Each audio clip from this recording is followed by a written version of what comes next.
This actually is a fundamental, it bill is completely a fundamental attack on Indian federal structure, sir. So what exactly the intention of the introduction of the bill? This is what the entire country is now watching. Last 2023, Lok Sabha and Rajya Sabha, the Parliament passed a bill ensuring 33% women reservation in the Parliament and Vidhan Sabha. Sir, that point of time itself, Leader of Opposition Rahul Gandhi from here, Leader of Opposition of other House, Mr. Mallikarjuna Kharge ji, and former CPP Chairperson Sonia Gandhi ji, and all other opposition leaders completely asked the government. This government want to completely hijack the constitutional protection, and they want to put the bill is very clear, sir. My point is very clear. We insisted that women reservation should be implemented in 2024.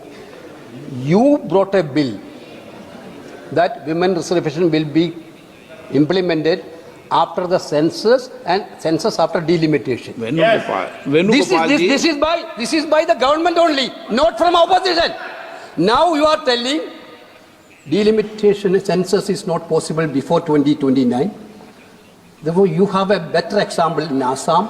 You have a better example in Jammu Kashmir. How you completely done the delimitation exercise? Every entire country know that. You want to centralize that delimitation now nationally. Sir, my point is that, sir, this is against the, this is against, sir, you are, when Indira Gandhi ji was the Prime Minister, the protection of the state has been given by the Constitution 25 years. Sir, Atal Bihari Vajpayee ji also in 2001. Atal Bihari Vajpayee also extended that protection. Now you want to take away the protection given by Indira ji and Atal Bihari Vajpayee. Your intention is very clear, sir. Your intention is to hijack Indian democracy. You know about the Indian people mindset. You are scared of 2029 election. Yeah. You want an escape route to cover up that 2029. That's why you bring the anti-constitutional bill. Therefore, I think the minister has to withdraw this bill, sir. This is the minister has to withdraw the bill. अध्यक्ष महोदय, census ये इसलिए नहीं करना चाहते हैं कि जैसे ही जनगणना होगी हम सब लोग जाति गणना मांगेंगे, जाति गणना होगी तो हम आरक्षण मांगेंगे, इसीलिए आप लोग धोखा दे करके आना चाहते हैं। सदन की कार्यवाही को पूरा देश देख रहा है। कुछ स्टेटमेंट ऐसे किए गए जो जनता में चिंता पैदा कर सकते हैं। अखिलेश जी ने कहा जनगणना क्यों नहीं हो रही। मैं पूरे सदन के माध्यम से देश की जनता को बताना चाहता हूं, जनगणना का काम शुरू हो चुका है, जारी। 2, उन्होंने कहा कि हम जाति जनगणना का मांग करेंगे। मान्यवर, मैं आपके माध्यम से सदन को बताना चाहता हूं कि सरकार ने जाति की जनगणना करने का निर्णय ले चुकी है और जाति के साथ ही ये जनगणना हो रही है। माननीय सदस्य धर्मेंद्र यादव जी कह रहे हैं कि कॉलम नहीं है। उनको मालूम पड़ना चाहिए कि अभी घरों की गिनती हो रही है और घरों की कोई जाति नहीं होती है। समाजवादी पार्टी का चले तो घरों की भी जाति तय कर ले। मान्यवर, जब व्यक्तियों की जनगणना होगी, नागरिकों की जनगणना होगी, तब उसमें जाति का कॉलम रखा है। ये मेरा विभाग है। मैं सदन को आश्वस्त करना चाहता हूं कि ये जनगणना जाति जनगणना के साथ ही होने वाली है। तीसरी बात, इन्होंने ये जो आपने समझाया कि नियम 72 की जो खिड़की है वो हमें लेजिस्लेटिव कॉम्पिटेंसी पर और कॉन्स्टिट्यूशनल कॉम्पिटेंसी पर बोलने की ही इजाजत देती है। वो खिड़की का उपयोग कर धर्मेंद्र यादव जी ने एकदम गैर संवैधानिक बात करी, मुस्लिम महिलाओं को आरक्षण की। मान्यवर, हमारा संविधान किसी भी प्रकार के धर्म के आधार पर आरक्षण की कतई मंजूरी नहीं देना।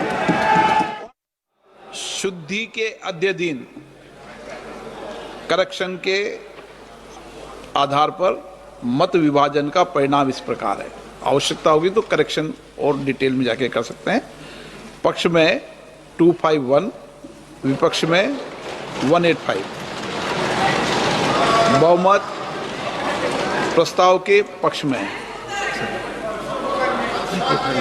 माननीय मंत्री जी अब विधेयक पुनर्स्थापित करें। आइटम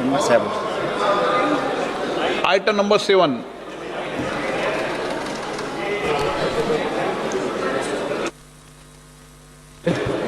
मैं आपकी अनुमति से विधेयक को पुनर्स्थापित करता हूं। आइटम नंबर 8 माननीय गृह मंत्री जी। महोदय, मैं प्रस्ताव करता हूं कि संघ राज्य क्षेत्र विधि संशोधन विधेयक 2026 पर विचार किया जाए। 1 मिनट, थोड़ा संशोधन करना पड़ेगा मुझे आइटम नंबर 7 को लेके।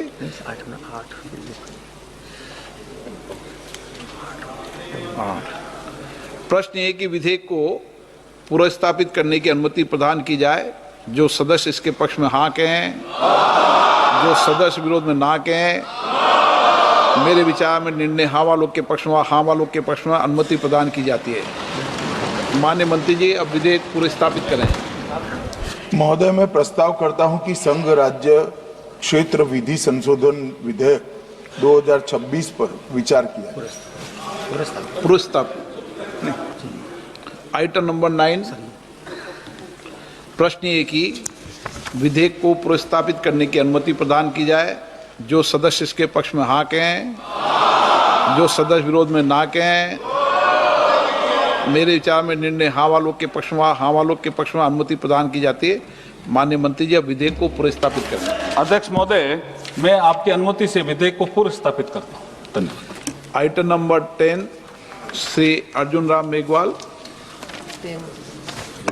Item number 10 66। जस्ट अध्यक्ष महोदय, with your kind permission, I move the following motion that this House do suspend the proviso to Rule 66 of the Rules of Procedure and Conduct of Business in Lok Sabha in its application to the motion for taking into consideration and passing of the Delimitation Bill 2026 and the Union Territories Laws Amendment Bill 2026 as much as these are dependent upon the Constitution's 131st Amendment Bill 2026. क्या वेणुगोपाल जी क्या Argument given by the honorable minister is completely against the rule, sir. The rule is very clear. A bill which is dependent wholly or partly upon another bill pending before the House may be introduced in the House in anticipation of the passing of the bill in which it is dependent. Here one is the constitution bill. Very clearly one is the constitution bill. And other two is not a constitution bill. Clubbing both together will not be a good practice, sir. Sir, we cannot allow it, sir. Therefore, there are consequences, sir. Just when the Constitution Amendment Bill is going to be defeated, then what is the point, sir? माननीय गृह मंत्री Therefore, अरे हो गया ना भाई, बैठो बैठो, हो गया, आप बोल लिए। अरे बैठो, आप तो अपनी बात कीजिए। माननीय गृह मंत्री, माननीय अध्यक्ष जी, मैं व्यवस्था दे रहा हूँ इस पे, मैं व्यवस्था दे रहा हूँ अभी। अरे भाई हो गया, गृह मंत्री जी मैं व्यवस्था दे रहा हूँ इस पे भी। माननीय अध्यक्ष जी,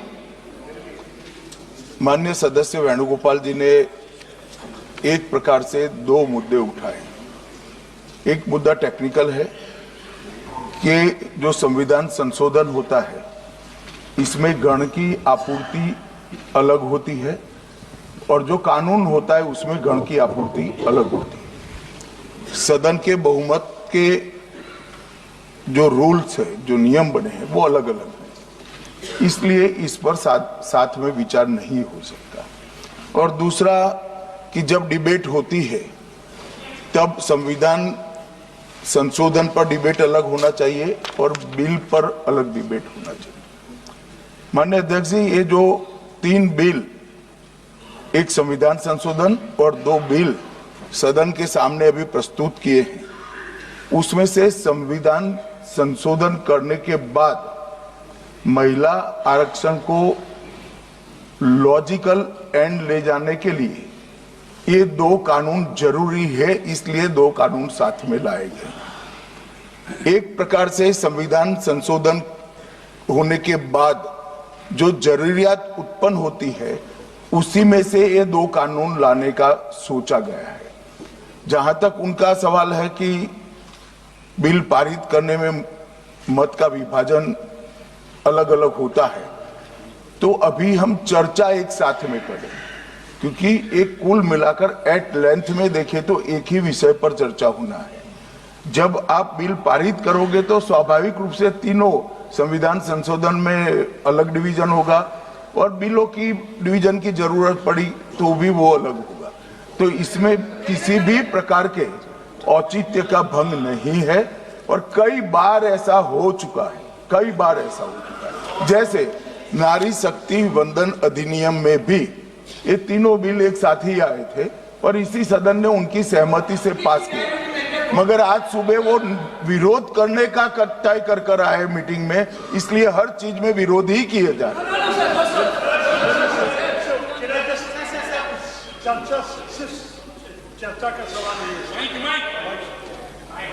नहीं, मैंने उनको अलाउ थोड़ी किया है। नो, नहीं, आप उनकी वकालत मत करो। नो नो, शशि थरूर जी ने ज्ञान दे दिया वेणुगोपाल जी को, या तो वेणुगोपाल जी ज्ञान प्राप्त नहीं करते तो शशि थरूर जी को बोलने दिया इन्होंने, मैं क्या करूं।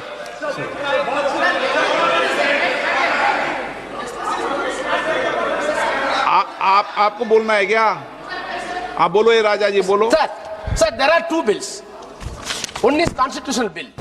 One is delimitation bill. It is a statutory bill, well within the domain and scope of the parliament. The constitutional bill has to go to the President of India, and this bill also, delimitation bill, has to go to the President assent. Sir, the delimitation bill, you have to see how the delimitation is going to happen. Consequentially, you have to amend the constitution. First of all, the first duty of the parliament is pass the delimitation bill, get the assent. Okay. Then consequently, constitution has to be amended. Cannot be kept together. That is a procedure. Go through the rules. हाँ, मैं 66 पे दे रहा हूँ direction, 66 पे direction दे रहा हूँ।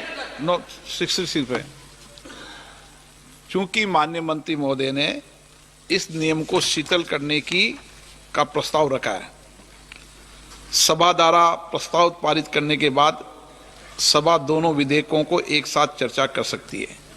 पूर्व में भी कई दृष्टांत हैं इसके, जो आप चाहेंगे तो सभी कार्यकाल के एक दृष्टांत को मैं सुना सकता हूं, लंबी सूची है। अभी फिलहाल में इस संविधान संशोधन 121 संशोधन और 2014 और नेशनल जुडिशरी अपॉइंटमेंट कमीशन 2000 के अंदर भी, और उसके पहले संविधान का 58वां संशोधन 1987, ऐसे बहुत सारे जनप्रतिनिधि विधेयक 1987, सबके कार्यकाल में अलग अलग समय पर ये परंपरा रही है और सदन परंपराओं से भी चलता है, प्रक्रियाओं से भी चलता है और नियमों में छूट देने की, शीतलता देने का अधिकार सदन ने स्पीकर को दे रखा है।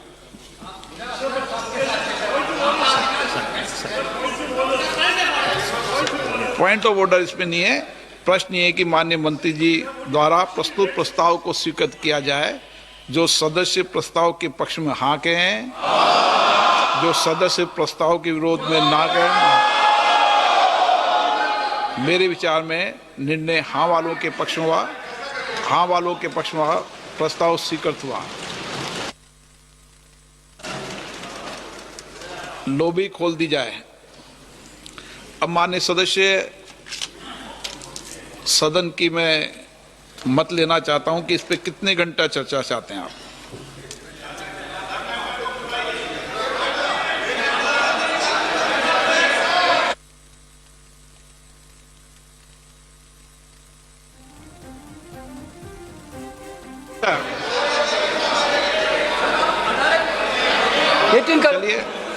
जितने घंटे रात को अकेले बैठे रहोगे आप। हाँ, संसदीय कार्य मंत्री जी। अनुरोध है, क्योंकि सारा सदस्य इस महत्वपूर्ण चर्चा के लिए आए हैं, तो आपने पहले ही कह दिया कि बोलने का पर्याप्त समय देंगे। हमारा सरकार की ओर से हम एक बात रखना चाहते हैं कि क्योंकि 2 दिन का चर्चा है, आज सुविधा अनुसार आज और कल मिला करके अभी फिलहाल हम 12 घंटे का हम चर्चा का टाइम तय करें, और 12 घंटे के बाद समय एक्सटेंड करने का हम अथॉरिटी हम स्पीकर को दे दें तो भी ठीक है, क्योंकि कल 4 बजे मतदान करने का भी निर्णय है। तो स्पीकर साहब को ऊपर छोड़ देते हैं आज कितना देर तक चर्चा करना है, कि सारा मेंबर देर रात तक बैठेंगे तो हम लोग तो सरकार तो सुनने के लिए जवाब देने के लिए मैं तैयार है। माननीय